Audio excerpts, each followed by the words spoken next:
We're going to talk about now, as you hinted at this very briefly, is like the biblical argument against divine simplicity. So why do you think, Ryan, from like a biblical perspective, divine simplicity shouldn't be like a preferred theory in terms of like models of God and such? Yeah, so I think when we look at the explicit teachings of Scripture, what we see is, I think, something that completely contradicts the entire classical understanding of God as timeless, immutable, impassible, and simple.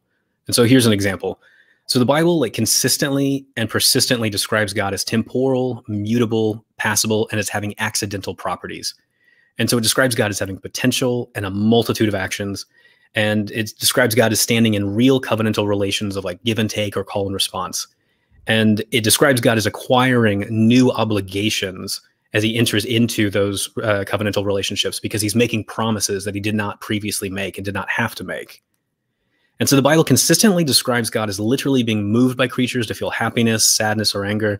And it describes God as literally having compassion and empathy, and all of which completely contradicts the classical understanding of God. But I want to focus just on the claim about accidental properties.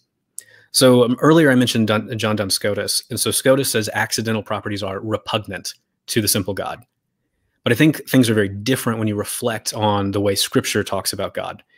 So Scripture consistently reveals God as having accidental properties, and that God even thinks that these are crucial to his narrative identity. And so a really great example of this comes from Exodus 3:13.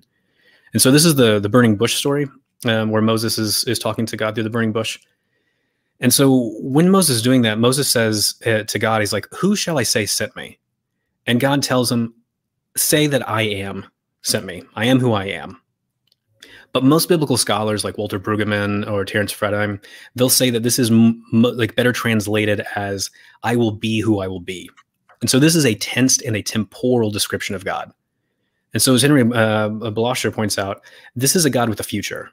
And so it's portraying God as having a future and as having actions that God has not yet performed. And that implies unactualized potential. So God's basically saying, like, if you want to know who I am, just wait and watch what I'm about to do, because that's who I am.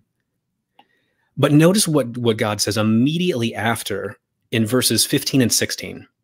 God tells Moses, "Tell them that the God of Abraham, Isaac, and Jacob sent you. That is my name forever." And so those are accidental properties. And God says this actually twice to Moses. He says, "I am the God of Abraham, Isaac, and Jacob." And so as Blosher and other biblical scholars point out, like this is a God with a contingent history.